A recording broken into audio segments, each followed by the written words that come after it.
큰 성 바벨론이 이같이 몹시 떨어져, 이런 제목으로 계시록 강의를 이어가도록 하겠습니다. 악한 세상이 하나님의 최후의 심판으로 인해서 멸망당하게 될 때, 성경은 성도들에게 분명히 즐거워하라고 말씀하고 있습니다. 그 즐거움의 이유는 바벨론의 세상의 멸망이라는 심판을 행하시는 하나님의 그 공의 때문입니다. 모든 성도들의 신실한 그 믿음의 결과가 하나님의 공의로 이 세상에 나타나게 되는 그 순간이 바로 세상이 궁극의 심판을 받게 되는 시점이기에 성도는 이를 기뻐하고 즐거워하게 되는 것입니다. 하나님의 궁극의 공의가 완전하게 그 결말을 완성하게 되었기 때문이죠.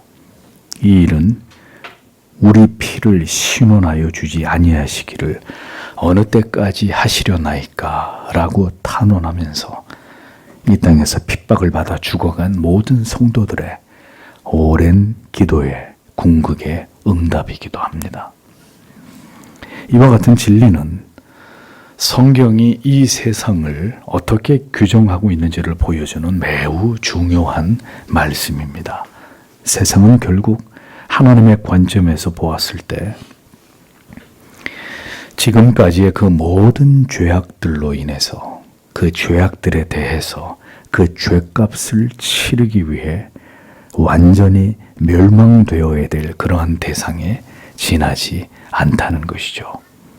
그 이유는 권력과 탐욕 때문에 하나님을 멸시하고 예수 그리스도의 복음을 비웃으며 하나님을 경외하고 사랑하는 이 땅의 모든 성도와 교회들을 박해하는 일을 세상이 쉬지 않고 행해왔기 때문입니다. 그러므로 이러한 악한 세상이 오늘도 존재하는 이유는 단 한 가지입니다. 그것은 구속함을 받은 이 땅의 모든 택자들의 구원이 아직 완성되지 않았기 때문입니다. 세상이 종지부를 찍는 날은 하나님이 택하시기로 작정하신 구원받은 상징의 수 14만 4천이 완전히 하나님께로 돌아오게 되는 그날이 바로 이 세상의 종말이 찾아오는 마지막 날이 될 것입니다. 하나님의 정하신 구원받은 하나님의 백성들이 모두 하나님의 품에 안기게 될 때 이제 세상은 더 이상 존재의 이유와 목적이 완전히 사라지게 되고 하나님의 계획과 섭리 속에서 영원히 멸망받아 역사 속에 이 세상은 사라져버리게 되는 일들이 기다리고 있을 뿐이라는 것입니다. 이 세상의 최후가 어떻게 될지에 대해서, 그리고 세상이 멸망할 때 하나님께 속하지 않은 자들, 이 세상에서 모든 것을 권력과 명예와 부를 얻고 누리고 모든 영광을 차지했던 자들까지 모두 어떤 비참한 결말에 이르게 될지를 성경은 선명하게 기록하고 있습니다. 이것은 사람의 막연한 추측이나 상상의 산물이 아니라 하나님께서 말씀하신 명백하게 이루어질 예언이고 계시입니다. 반드시 장차 그대로 되어질 일들이라는 것을 이 말씀을 대하는 우리는 우리의 마음에 깊이 이 진리를 새겨야 할 것입니다. 모든 그리스도인들은 성경에 말씀하고 있는 이 모든 계시들을, 그 개념과 의미들을 올바로 깨닫고 이해하는 자들이 되어야 합니다. 하나님에 대해서, 세상에 대해서, 한 번뿐인 인생에 대해서, 세상의 돈과 권력에 대해서 성경이 뚜렷하게 말씀하고 있는 그 본질적인 가치들을 정확하게 알 필요가 있습니다. 무지는 곧 우리를 죄악의 어둠으로 이끕니다. 깨달아야 할 진리를 알지 못하고 진리에 대해서 눈과 귀를 닫을 때 인간은 결국 어리석게도 멸망의 길로 나아갈 수밖에 없는 것입니다. 성경이 말씀하는 바 반드시 이루어질 일들에 대해서 그래서 성도는 분명히 그것을 알아야 한다는 겁니다. 그리고 언제나 그 진리를 마음에 두고 이 세상을 살아가는 자들이 되어야 합니다. 우연히 존재하고 있는 세상도 그 세상에서 오늘 우연히 살아가고 있는 우리들도 결코 아니기 때문입니다. 존재하는 모든 것이 하나님의 뜻과 계획대로 이루어지고 진행되고 마침내 완성되는 것임을 알아 오늘의 우리의 삶도 반드시 하나님의 그 뜻과 계획과 목적하신 바 안에 포함되어 있음을 깨닫고 그 존재의 이유와 목적을 따라서 우리가 살아가야 하는 이 시대를 감당해 나아가는 것이 하나님의 사람들을 향한 아버지의 뜻이라는 것을 우리가 분명히 알 필요가 있는 것입니다. 내가 중요하게 여기는 가치나 주제들이 아니라 하나님께서 오늘을 살아가는 나에게 우리들에게 성경을 통해서 깨닫게 해주시고 분명하게 가리키고 계시는 그것을 위해서 우리는 우리에게 명하시는 그 길을 걸어가는 자들이 되어야 합니다. 먼저 그의 나라와 그의 의를 구하는 삶, 하나님을 영원롭게 하고 하나님을 즐거워하는 이 세상에서의 성도의 삶은 그것에 정확하게 그 목표가 맞추어져 있어야 하는 것이죠. 그래야 세상에서 살아가는 동안 혼란에 빠지거나 세상을 두려워하지 않으며 이보다 더 악하고 소망이 없는 상황으로 이 시대가 흘러가더라도 우리는 하나님의 온전하신 뜻을 이루는 일에 집중하면서 동요하지 않고 우리가 걸어가야 할 그 길을 견고하게 흔들리지 않으면서 행할 수 있기 때문입니다. 성도 여러분, 끝을 아는 것은 매우 중요합니다. 인생의 끝, 이 세상의 그 끝을 아는 것은 우리의 미래를 준비하는 모든 지혜의 첩경입니다. 오직 한 번뿐인 인생을 아름답고 영광스럽게 마무리하기 위해 우리에게 반드시 필요한 거룩한 지식입니다. 그래서 성경은 이어서 큰 성 바벨론에 대한 이 세상에 이루어질 하나님의 심판의 그 마지막을 다시 매우 실감 있게 기록하고 있습니다. 세상의 마지막, 신자와 모든 교회가 반드시 알고 깨어 준비해야 되는 그 주제를 오늘도 진리의 말씀 속에서 깊이 생각해 보기를 원합니다. 21절을 보십시오. 한해 힘센 천사가 큰 맷돌 같은 돌을 들어올려 바다에 던지며 말하였다. 큰 성 바벨론이 이처럼 난폭하게 던져질 것이고 더 이상 찾을 수 없을 것이다 라고 기록하고 있습니다. 예레미야 51장 63절 64절에는 실제 바벨론의 멸망의 모습을 다음과 같이 기록하고 있습니다. 너는 책 읽기를 다한 후에 책에 돌을 메어 유브라데 하수 속에 던지며 말하기를 바벨론이 나의 재앙 내림을 인하여 이같이 침륜하고 다시 일어나지 못하리니 그들이 쇠폐하리라 하라. 예레미야의 말이 이에 마치니라 이렇게 기록이 되어 있습니다. 자, 여기서 큰 맷돌이라고 번역된 맷돌은 여인들이 손으로 잡아서 돌리는 그런 맷돌이 아니라 가축이 끄는 큰 맷돌을 가리키는 것입니다. 힘이 센 천사가 그 큰 맷돌을 들어서 바다에 던지면서 큰 성 바벨론이 이처럼 매우 힘껏 난폭하게 던져지게 되고 그래서 결코 더 이상은 찾아볼 수 없게 될 것이다 라고 말하고 있습니다. 그 무거운 맷돌을 바다에 던지면 순식간에 바다 밑바닥으로 가라앉아서 눈앞에서 사라지고 다시는 그것이 물 위로 떠오를 수 없듯이 바벨론이 완전히 사라지게 된다라고 말씀하고 있는 것입니다. 힘이 센 천사가 등장을 하고 큰 맷돌을 바다에 힘껏 들어 던지는 모습처럼 결국 이 큰 성 바벨론이 오늘까지 그렇게 견고하고 도도하게 오만하게 존재해왔던 이 세상이 마침내 하나님의 명령하심으로 바다에 깊이 잠긴 큰 맷돌처럼 진멸케 되어 완전히 파괴될 것이라고 성경은 이 세상의 최후를 이같이 비유적으로 확언하고 있는 것입니다. 세상은 그 마지막 날에 하나님의 매우 가혹한 심판을 통해서 맷돌이 바다에 가라앉듯 다시는 그 모습을 볼 수 없을 만큼 완전히 파괴되는 결과에 직면하게 됩니다.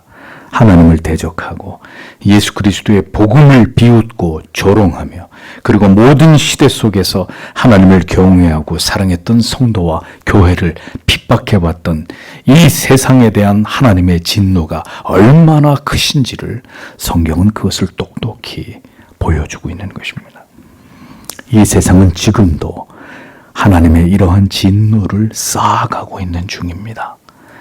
하나님께서 보시기에 추악하고 강팍하고 부패와 타락과 음란으로 가득 차고 있는 이 세상은 결국 영원히 두 번 다시 그 모습을 볼 수 없는 사라져버릴 멸망의 도성에 지나지 않은 것입니다. 신자가 이 세상에 살되 결코 세상을 사랑하거나 세상에 집착하거나 세상과 타협해서는 안 되는 이유가 바로 여기에 있는 것입니다. 이렇듯 영원히 사라져버릴 세상에 대한 미련을 버리지 못하고 눈에 보이는 세상을 위해서 보이지 않는 영원한 나라를 부정하고 거부하는 자는 눈에 보이는 이 세상이 결국 소멸될 때 세상과 함께 영원한 멸망에 이르게 된다는 이 진리를 절대로 잊지 말아야 합니다. 선택의 여지가 없는 것입니다. 주 예수를 믿어 구원을 받고 영생을 얻는 하나님의 자녀가 되든지 아니면 세상과 함께 영원한 멸망의 지옥의 형벌을 받는 자가 되든지 모든 이 세상에 존재했던 사람들은 이 둘 가운데 어느 하나의 결말에 이르게 될 뿐입니다. 그것으로 그가 누구인지를 하나님의 작정하심이 모든 인생들 가운데 어떻게 나타나게 되었는지를 증명하게 될 것입니다. 하나님의 자녀들에게 인생이란 세상이란 그저 태어나서 한번 살아가는 그것이 전부가 아닙니다. 결국 이 세상의 주인이 누구인지를 발견하게 되고 세상의 그 시작과 그 끝을 진리를 통해서 깨닫게 되므로 그 세상의 마지막이 왔을 때 주 예수 그리스도를 구주로 믿어 주와 함께 영생을 얻게 되는 자, 그 자가 바로 나라는 사실을 깨닫고 그것을 믿고 그것을 소망하면서 살아가는 것이 하나님의 자녀로서의 한 번뿐인 인생이다라는 것입니다. 그러므로 세상을 과도하게 사랑하지 않도록 우리의 영혼과 마음의 시선이 언제나 그리스도를 생명의 진리를 바라볼 수 있게 해야 합니다.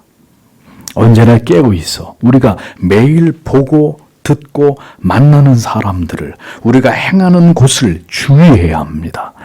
경건에 이르기를 진력하지 않으면 우리 또한 죄악에 이 세상의 치명적인 유혹에 휩쓸려 버릴 수 있다는 것을 성도는 언제나 잊지 말아야 합니다.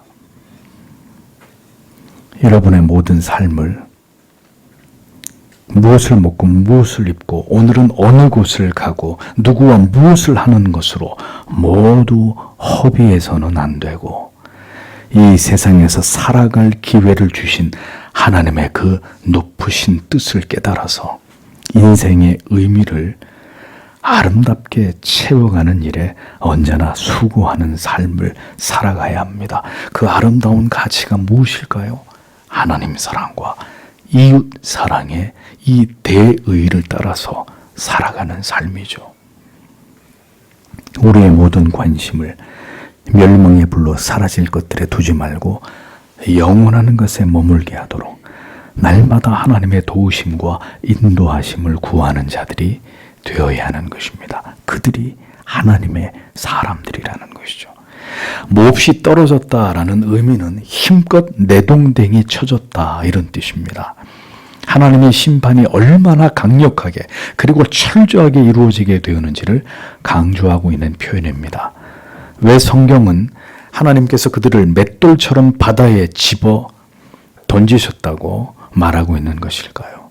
그것은 바로 세상이 하나님의 자녀들을, 선지자와 사도와 모든 성도들을 그렇게 핍박과 박해 한가운데로 잔인하게 내동댕이 쳐왔기 때문입니다. 세상이 하나님의 백성들에게 행한 그대로 하나님도 이 세상에 대해서 복수하시는 거죠.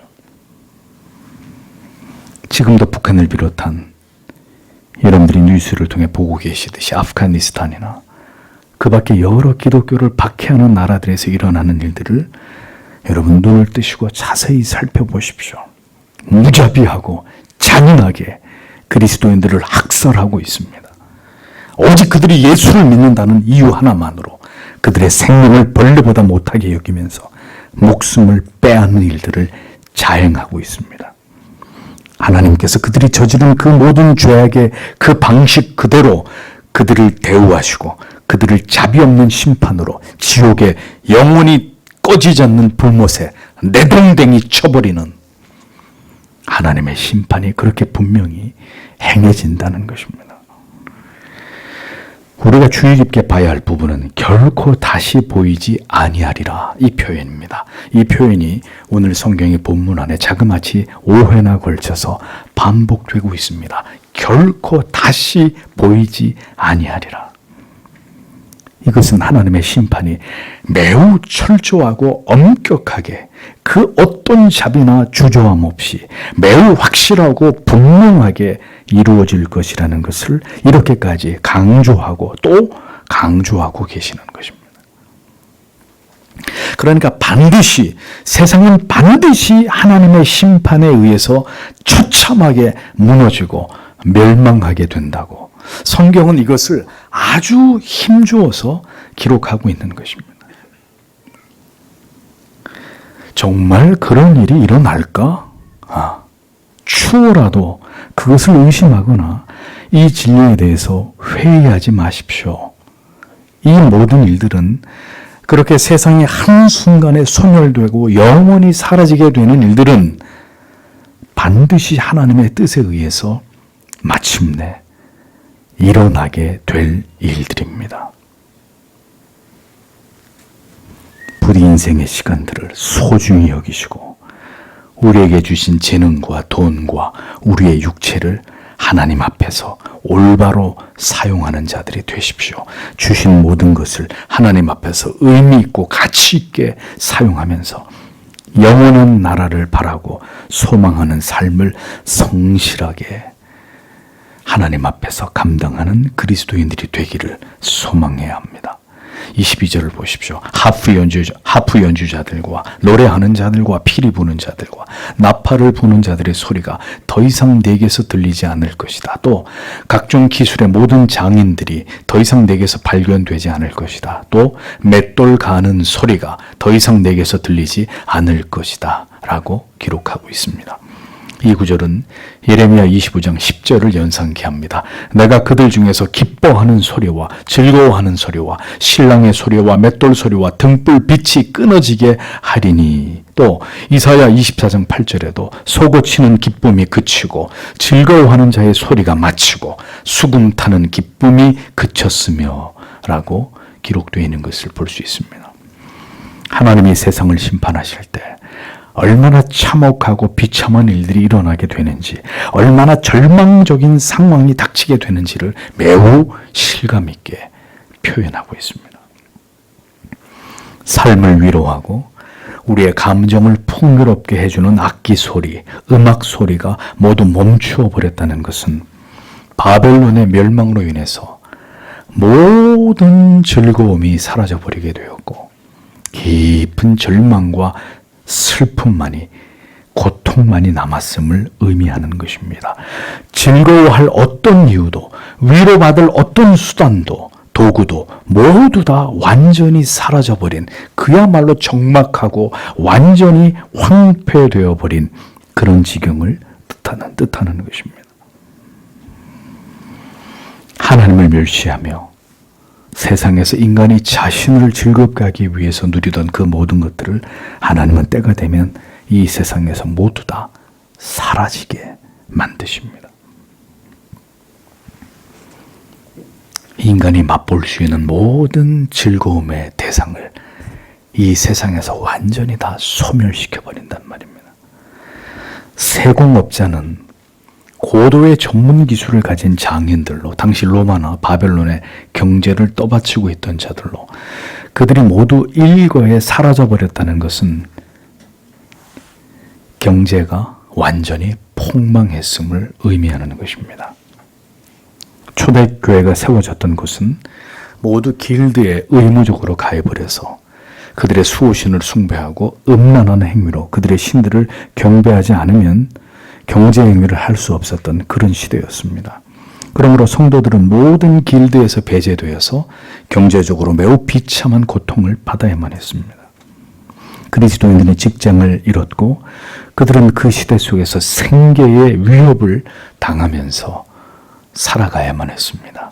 하나님께서는 이제 그렇게 수단과 방법을 가리지 않고 황금과 우상을 숭배하면서 탐욕을 채워왔던 바벨론에 이 세상의 모든 상인들, 사업자들, 기술자들이 모두 멸망당하게 하신다는 것입니다.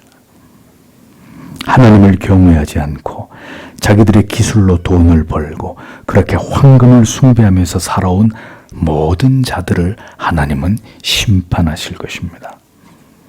성도 여러분, 돈을 버는 것이 결코 죄가 아닙니다. 돈을 숭배하기 위해서 하나님을 경외하지 않고 살아간 그 모든 날들이 용서받을 수 없는 세상과 세상에 속한 자들의 명백한 죄가 되는 것입니다. 이렇게 경제가 다 무너져 버리게 되면 자연히 연쇄적으로 일어나는 일이 무엇일까요? 식량이 모두 고갈되는 것이죠. 그래서 식사 때마다 들리던 그 맷돌 소리가, 밥을 짓던 소리가 전혀 들리지 않는 그런 비참한 상황에 이르게 된다고 성경은 이어서 말씀합니다. 한마디로 세상이 모두 멈추어 서버렸고 인간을 즐겁게 하고 풍요롭게 하고 배부르게 하던 모든 것들이 완전히 다 사라져버리고 끝이 나버린 그 완전한 절망의 상황이 도래하게 된다고, 세상의 마지막 끝이 그렇게 될 것이라고 성경은 말씀하고 있는 것입니다. 이 세상에서 모든 인간들이 향유하던 삶과 그들의 문화와 그들의 문명이, 그들의 과학이 모두 다 파괴되고 사라지게 된다는 것입니다. 인류가 지금까지 스스로를 위로하기 위해 만든 모든 감동과 즐거움의 유희의 가치들이 다 사라져버리게 됩니다.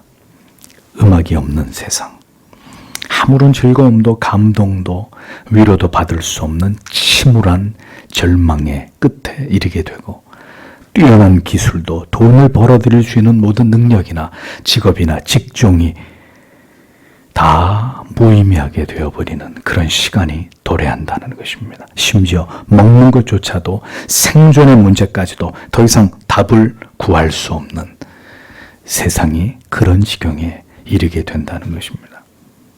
세상이 그렇게 끝이 나버리는 것을, 모든 것이 정지되었고 이제 그 존재의 이유와 가치가 모두 소멸되어 버리게 되는 그 시점이 도래하게 된다고 성경은 이것을 선명하게 예언하고 있는 것입니다. 이것은 바로 세상이 경제적, 사회적, 정치적으로 모든 시대 하나님의 백성들과 교회를 박해한, 그들에게서 모든 즐거움과 행복을 빼앗은 그 죄로 말미암아 하나님께 받게 되는 최후의 궁극의 영원한 형벌이라는 것입니다. 이어지는 23절을 보십시오. 또 등잔의 빛이 더 이상 내게서 비추지지 않을 것이다. 또 신랑과 신부의 소리가 더 이상 내게서 들리지 않을 것이다. 너희 상인들이 땅의 거물들이 되었고 모든 민족이 너의 마법에 현혹되었기 때문이다. 이렇게 적고 있습니다. 주의 심판이 임한 마지막 세상, 빛이 더 이상 비추지지 않을 것이라고 했습니다. 빛이 무엇입니까? 희망이죠. 빛은 진리입니다. 그런데 마지막 세상, 어떤 희망도 존재하지 않고 이제 마지막 세상이 기댈 진리라고는 어느 곳에도 존재하지 않는 완전한 흑암만이 멸망하는 바벨론에 존재할 뿐이라고 기록하고 있습니다. 빛이 없는 시대, 참된 지혜도 지식도 진리도 더 이상 찾아볼 수 없는 시대가 온다고 성경은 말합니다. 존경할 스승도 깊이 인간에게 깨달음을 주는 지식도 모두 다 사라져가고 있는 그런 시대를 우리는 지금 맞이하고 있습니다. 이 모든 것이 멸망의 전주곡이 아닌가 우려스러울 따름이죠. 신랑 신부의 소리가 들리지 않습니다. 결혼처럼 인생에서 가장 즐겁고 행복한 순간도 이제는 영원히 찾아오지 않는 완전한 절망과 고통과 괴로움만이 남아있게 되는 저주와 징벌과 심판이 마침내 바벨론의 이 세상에 임하게 된다고 성경은 담담하게 이것을 기록하고 있습니다. 어떤 즐거움도 사랑의 기쁨도 설레이는 행복도 더 이상 이 세상에 존재하지 않는, 존재의 모든 의미와 목적과 이유가 완전히 다 사라져버린, 모든 것이 파괴되고 그 자체를 감추어버린 절망의 모습이 세상의 끝이 될 것이라고 성경은 말씀합니다. 마태복음 24장 38절 39절에 홍수전에 노아가 방주에 들어가던 날까지 사람들이 먹고 마시고 장가들고 시집가고 있으면서 홍수가 나서 저희를 다 멸하기까지 깨닫지 못하였으니 인자의 임함도 이와 같으리라 라고 말씀했습니다. 홍수의 심판이 집행되기 하루 전까지 세상 사람들이 뭘 했다고요? 먹고 마시고 시집가고 장가가는 일상을 누리고 살아가고 있었습니다. 그러나 마침내 하나님께서 홍수로 세상을 심판하셨을 때 노아의 가족들을 제외한 그 누구도 구원받은 이가 없었다는 것을 우리는 기억해야 합니다. 삶은, 살아가는 일은 세상이 존재할 때 의미가 있는 일입니다. 우리에게 생명이 붙어 있을 때 가치 있는 일들입니다. 세상의 마지막 날이 이르게 될 때, 그리고 우리가 죽음 앞에 서게 될 때, 우리에게 진정으로 의미 있는 것은 무엇이 될지를 생각해 보십시오. 먹고 마시고 즐거워하고 행복해하는 가치들이 결코 아닙니다. 우리의 마음과 영혼 가운데 선명하게 다가오는 영생에 대한 확고한 소망과 확신, 그것이 이 세상의 마지막 날에 우리가 죽음의 직전에 섰을 때 우리에게는 가장 중요한 가치가 될 것입니다. 이어 이렇게 철저하게 바벨론이 세상에 파괴될 수밖에 없는 그 원인을 성경은 밝히고 있습니다. 그 첫 번째 이유는 땅의 상인들이 이 땅의 왕족들이 되었기 때문이다 라고 적습니다. 두로의 멸망을 예언하고 있는 이사야 23장 8절에도 유사한 기록이 발견되죠. 멸류관을 씌우던 자요, 그 상고들은 방백이요, 그 무역자들은 세상의 존귀한 자이던 두로에 대하여 누가 이 일을 정하였느냐라고 기록되어 있습니다. 상인이 왕족이라는 의미는 돈을 움직이는 자들이 왕보다 더한 권세를 가지고 세상을 지배하는 힘을 가졌다는 뜻으로, 돈을 가진 자들이 하나님께서 그 돈을 자기들에게 맡긴 것으로 알아서 성실한 청지기로 책임있게 그 모든 돈을 관리하기는커녕 황금을 권력으로 삼아 돈으로 이 세상을 움직이던 자들로 인해서 세상은 결국 더없이 그 돈 때문에 타락하고 부패하고 황금을 숭배하는 악의 제국으로 발전해 왔기 때문에 세상은 하나님에 의해서 심판을 받아야 한다고 말씀하고 있는 것입니다. 돈을 가진 자들의 추악함은 그들이 세상을 마음대로 할 수 있다고 믿는 바로 이 교만입니다. 물질은 이같이 사람의 존재를 스스로 신처럼 여기도록 만드는 어리석음에 빠지게 합니다. 많은 돈을 가진 사람치고 여러분 겸손한 자를 보셨습니까? 응? 돈을 가진 자들이 세상을 왕처럼 지배할 수 있는, 돈이면 무엇이든 가능한 그런 타락한 곳으로 세상에 지금까지 존재해 왔기 때문에 세상은 이제 하나님께로부터 멸망의 심판을 당할 수밖에 없는 거예요. 하나님이 아니라 지금까지 황금을, 물질을 숭배해온 세상이었기 때문에. 그리고 그 일을 주도한 것은 세상에 돈을 움직이는 상인들이었다는 거죠. 하나님을 멸시할수록 인간은 돈에, 황금에 집착하기 마련입니다. 영원을 믿지 않을수록 현재에 매달릴 수밖에 없는 것입니다. 그렇게 세상은 물질을 숭배하는 거대한 제국입니다. 그로 인해서 온갖 죄악이 끊임없이 일어나고 그렇게 인간들이 타락의 길을 걸어가게 되었던 그런 곳이기에 이제 이 세상은 하나님의 두려운 심판을 피할 수 없게 되는 것입니다. 두 번째 이유는 음녀 바벨론이 복수를 이용해서 만국을 미혹했기 때문이다 라고 기록하고 있습니다. 두 번째 이유는 바벨론이 세상에 온갖 화려하고 아름답고 유혹적인 것들을 만들어내서 그것을 인간들이 숭배하도록 마법을 부렸기 때문이다 라고 기록하고 있습니다. 복술은 우상을 숭배하는 행위와 깊이 관련이 되어 있습니다. 그래서 사람들을 속이고 미혹해 해서 진리가 아닌 것을 숭배하고 그것을 귀중한 가치로 여기게 만든단 말이죠. 인본주의적인 사상과 정신에 현혹되게 만들어서 그것을 믿고 쫓게 만드는 이런 사악한 일들을 가리키는 것입니다. 세상은 언제나 모든 시대마다 사람들을 미혹에 빠뜨릴 많은 가치들을 만들어냈습니다. 고상하게는 학문과 사상과 철학에서부터 미술, 음악, 스포츠까지 사람들로 하여금 집착하고 탐욕을 갖게 하고 그것에 열광하게 만드는, 그래서 그것을 소유하고 싶은 욕망을 절제하지 못하도록 언제나 사람의 마음과 정신을 미혹하고 하나님이 아닌 다른 것들에 집착하고 그것에 탐닉하도록 끊임없이 사람의 정신과 마음을 마치 마술처럼 꿰고 유혹해왔단 말입니다. 그렇게 모든 시대, 모든 나라의 민족들을 미혹해서 하나님과 그 진리를 버리고 썩어질 우상을 숭배하며 인간이 만든 물질과 문명과 나아가서 인간 자신을 숭배하도록 만드는 끔찍한 죄를 범해왔기 때문에 이제 큰 성 바벨론은, 이 사악함으로 가득 찬 세상은 결국 하나님께로부터 멸망의 심판을 받을 수밖에 없다고 성경은 말씀하고 있는 것입니다.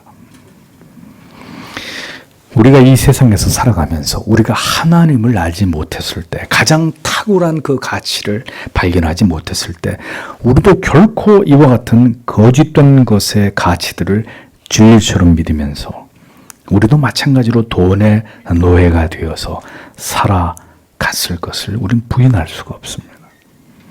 세상에 살아가는 모든 사람들은 이렇게 세상이 만들어낸 모든 유혹의 미끼들을 물게 되어 있고 그러한 악한 가치들을 쫓아서 어리석고 미련한 삶을 살아갈 수밖에 없는 것입니다.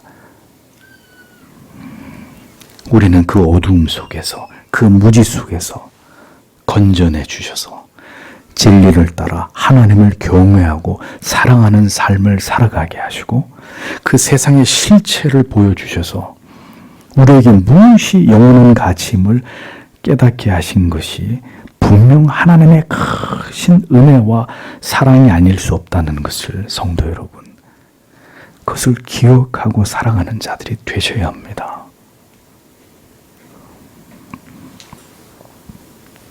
세상 속에서 세상과 하나가 되어서는 세상의 본 모습을 알 길이 없습니다.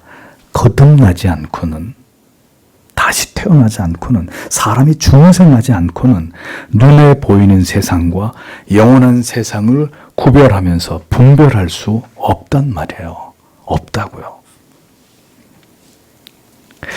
그런 상태에서 교회를 다니게 되면 어떤 문제가 벌어지느냐?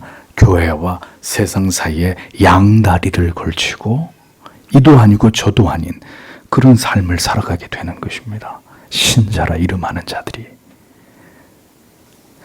나중에 하나님의 은혜로 세상의 것들을 포기할 수 있을 만큼의 믿음으로 그가 변화되지 않는다면, 그래서 계속 양다리 내지는 결국 세상을 향해 가버리게 된다면 그는 하나님의 사람이 아닌 것이죠.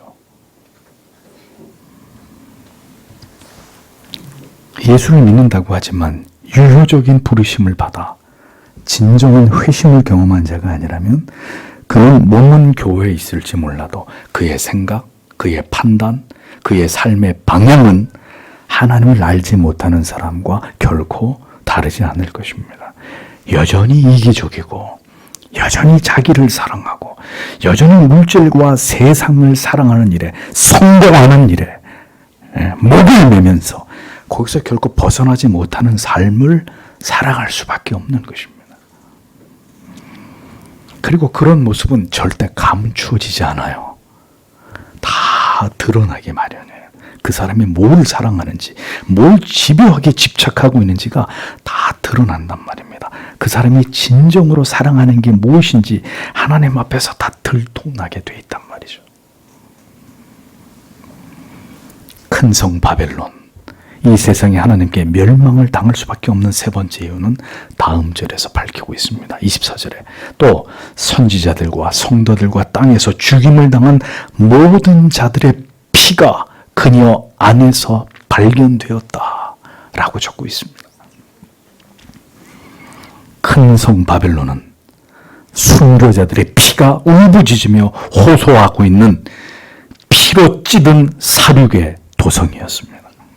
얼마나 많은 선지자와 사도와 성도들이 오직 예수 그리스도의 복음 때문에 순교를 당했고 바로 지금 이 시간까지 자기들의 신앙의 고백을 지키다가 이 세상에서 생명을 빼앗기고 있는지를 보십시오.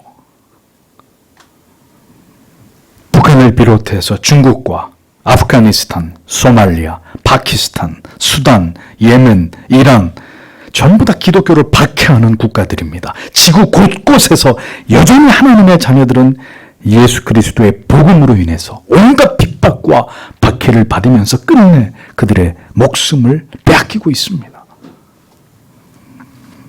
이 세상은 그렇게 수많은 순교자들의 피가 흥건하게 뿌려진 곳입니다. 기독교를 박해하는 모든 나라에서 여전히 하나님의 백성들은 그들이 지키고자 하는 신앙의 고백 때문에 죽어가고 있습니다. 그 피가 오늘도 하나님을 향해서 울부짖으면서 소리치고 있는 것이죠. 창세기 4장 10절에 가라사대 내가 무엇을 하였느냐 내 아우의 핏소리가 땅에서부터 내게 호소하느니라 하나님이 말씀하고 계십니다. 하나님께서는 지금도 이 세상에서 믿음을 지키기 위해서 마지막으로 하나님의 이름을 부르며 참수를 당하고 불에 타서 죽고 바다에 빠져 수장이 되고 돌에 맞아 죽으며 총에 맞아 신음하며 죽어가는 모든 하나님의 보배로운 자녀들의 그 최후의 절규를 듣고 계시는 아버지십니다. 주를 위해 자기의 목숨을 버린 그의 나라와 의를 위해 자기를 버린 모든 자들의 그 핏값을 하나하나 모두 세고 계시는 아버지십니다. 왜 세상이 모두 완전하게 파괴되고 멸망되어야 하느냐? 왜 모든 악인들이 권력과 부를 누리며 하나님을 대적하고 진리를 비웃고 조롱하고 성도와 교회가 박해당하는 것을 당연하게 여긴 자들이 왜 모두 자비 없는 심판을 받아야만 하느냐? 그들은 이미 그러한 벌을 받기에 충분할 만큼 사악하고 잔인하고 포악하기 때문입니다.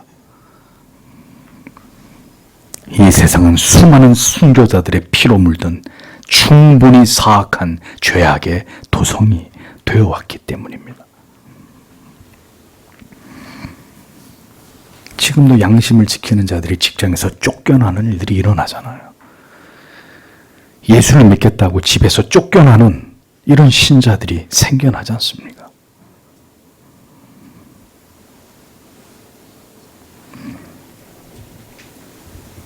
세상에 악인들의 멸망을 성도는 기뻐하고 즐거워하는 자들입니다. 그들이 하나님께로부터 당하는 마지막 최후의 심판 앞에서 우리는 진리가 우리에게 명한 대로 기뻐하고 즐거워하고 마침내 하나님의 모든 공의가 집행되고 그로 인해서 그토록 오랜 세월 하나님을 대적해오던 세상에 멸망당하는 날 우리는 모두 그로 인해서 감격적인 기쁨을 맛보는 자들이 될 것입니다. 성도 여러분, 어설픈 논리와 진리에 대한 무지 속에서 여전히 세상을 악인을 감싸고 그들을 두둔하는 어리석은 자들이 교회 안에 있다면 속히 돌이켜 하나님의 편에, 진리의 편에 서시기 바랍니다. 기록된 성경의 진리 앞에서 그런 생각과 마음을 품고 있는 사람은 하나님 앞에 절대로 합당한 신자가 될 수 없습니다. 세상은 우리가 품어야 할 대상이 결코 아닙니다. 그것을 세상이 원치도 않을 뿐더러 하나님께서 우리에게 그러한 사명을 주신 바가 없습니다. 요한복음 16장 33절에서 주님은 제자들에게 이렇게 말씀하셨습니다. 이것을 너희에게 이름은 너희로 내 안에서 평안을 누리게 하려 함이라. 세상에서는 너희가 환난을 당하나 세상에서는 너희가 환난을 당하나 담대하라. 내가 세상을 이기었노라 하시니라. 오늘도 진리가 가리키는 바를 명백하게 따라갈 때, 그것을 따라 살아갈 때 그리스도인들은, 참된 성도들은 불이익과 박해를 받게 되어 있습니다. 그것은 당연한 일입니다. 하나님의 진리와 법을 따르지 않기 때문에 핍박을 받을 일도, 손해를 볼 일도, 불이익을 당할 일도 없는 것입니다. 우리의 신앙의 양심을 적당히 숨기고 세상과 타협하고 살아가기 때문에 교회와 성도가 환난을 당할 일을 굳이 만들어내지 않는 것입니다. 나에게 불이익과 피해가 없는 일에는, 내가 가진 모든 것들을 송두리째 잃어버리는 일이 생겨나지 않는 일에는 자기의 양심을 운운하고 정작 물질적인 피해, 명예를 잃어버리게 되는, 심지어 내 생명까지 걸어야 되는 그런 일들 앞에서는, 직장에서 쫓겨날 수도 있는 그런 일들 앞에서는, 죄의 쾌락을 즐기고 싶은 문제 앞에서는, 그럼 우리의 양심은 어디로 사라져 버렸는지를 생각해 봐야 되는 거죠. 그런 양심이라면 그것이 성도의 양심일 수 있습니까? 우리에게 주신 양심은 생명의 위협 앞에서도 굽히지 않는 양심입니다. 황금의 위력 앞에서도 전혀 주눅들거나 그것과 타협하지 않는 양심이어야 합니다. 악의 세력 앞에서도 두려워하거나 물러서지 않는, 하나님께 붙들린, 진리에 사로잡힌 그 양심이어야 합니다. 그것이 진정한 성도의 심장, 성도의 양심입니다. 기독교의 진리는 흑백의 논리입니다. 선과 악, 진리와 비진리, 참된 복음과 거짓된 복음 모두가 선명한 대칭과 대조를 이루면서 결코 공존할 수 없는 구조를 가지고 있습니다. 그러니까 어느 한쪽에 속할 뿐이라는 거예요. 그 중간은 없고 이도 저도 아닌, 이것도 저것도 아닌, 이것도 조금 저것도 조금 포함된 그런 성격은 결코 참된 진리도 참된 신앙일 수도 없는 것입니다. 진리를 알수록 성도는 오직 하나님의 편에, 진리의 편에 설 수밖에 없습니다. 오직 나와 내 집은 여호와를 섬길 것이라고 천명했던 여호수아처럼 신앙이 깊어질수록, 그 신앙이 깊이 진리에 뿌리 내릴수록에 성도는 매우 분명하고 명확하게 오직 진리의 편에 설 수밖에 없음을 스스로 깊이 깨닫고 확신하게 되는 것입니다. 인간의 죄로 인해서 타락한 세상은, 그리고 공중의 권세 잡은 세상의 임금 사탄에 의해서 움직여온 이 세상은 그렇게 인간들이 무엇을 가장 좋아하고 결국 거부할 수 없는 어떤 유혹의 미끼를 던질 때 결국 사람들의 영혼과 정신과 마음을 모두 무너뜨리고 빼앗을 수 있는지를 정확히 꿰뚫고 있습니다. 그래서 하나님을 알지 못하는 모든 인간들로 하여금 철저하게 그 죄악에 사로잡혀서 죄의 종노릇하는 삶을 살아가게 만드는 것입니다. 그것이 세상의 실체입니다. 그래서 요한일서 2장 15절과 16절은 우리들에게 이렇게 말씀하고 있는 것이죠. 이 세상이나 세상에 있는 것들을 사랑치 말라. 누구든지 세상을 사랑하면 아버지의 사랑이 그 속에 있지 아니하니 이는 세상에 있는 모든 것이 육신의 정욕과 안목의 정욕과 이생의 자랑이니 다 아버지께로 쫓아온 것이 아니요 세상으로 쫓아온 것이라. 성경은 이토록 매우 정확하게 세상의 정체를 밝히고 있습니다. 그리고 그 세상의 가장 최후에 대해서도 절대로 그것을 숨기지 않고 있습니다. 성도 여러분, 이 악한 시대를 통과하고 있는 우리들에게 하나님께서는 왜 이 진리를 듣게 하시는 것일까요? 이렇게 선명한 진리를 전해도 이것을 거부하고 떠나는 사람들은 생겨나게 될 것이고 이러한 성경의 분명한 진리에 귀를 기울이면서 더 진리를 따라 살기 위해서 뜻을 세워 하나님의 말씀 앞으로 모여오는 사람들도 마지막 때는 생겨나게 될 것입니다. 이제 우리는 그 뚜렷한 영적인 양극 현상이 일어나는 시기에 살아가고 있습니다.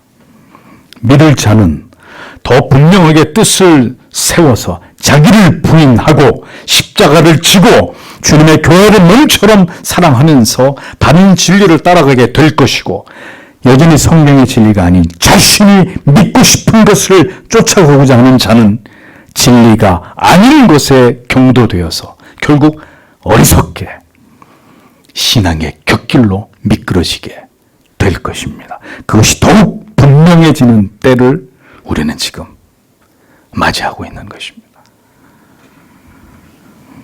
하나님의 말씀을 듣고 깨닫고 그 가운데 기록된 것을 지키는 자만이 결국 구원과 영생에 이르게 됩니다. 하나님은 하나님의 사람들에게 그 길로 행하도록 그들을 붙드시고 그 길을 가도록 도우십니다. 그것은 마지막 때가 될수록 더 강력하게 하나님의 교회와 성도의 믿음 가운데 그들의 양심 가운데 나타나게 될 것입니다.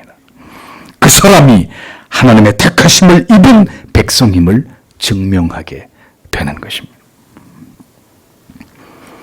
세상의 그 끝을 이토록 선명하게 보이시고 우리에게 그것을 알려주시는 하나님의 뜻을 부디 우리 모두 마음에 새겨서 세상에 살아가지만 세상에 속한 자들이 아니라 장차 영원한 하나님의 나라에서 찬란하게 빛나는 세마포의 흰옷을 입고 영원히 하나님을 경배하면서 영원토록 우리의 구원을 기뻐할 하늘에 속한 자들로 이 아름다운 소망을 품고 오늘도 이 세상을 살아가시는 그리스도의 아름다운 제자들이 되시기를 축복합니다. 주께서 우리의 믿음을 굳게 붙들어 주셔서 다가올 모든 날들을 능히 감당해내는 진정한 하나님의 자녀들이 되도록 우리를 깨어있게 해주시기를 성도 여러분 오늘도 간절히 기도하셔야 하고 이 환난을 미리 맞이하고 있는 교회들과 성도들에게 하나님의 크신 은총이 함께해 주시기를 우리는 오늘도 하나님 앞에 기도해야 될 것입니다. 주신 말씀을 생각하면서 다 함께 간절히 하나님 앞에 기도하도록 하겠습니다.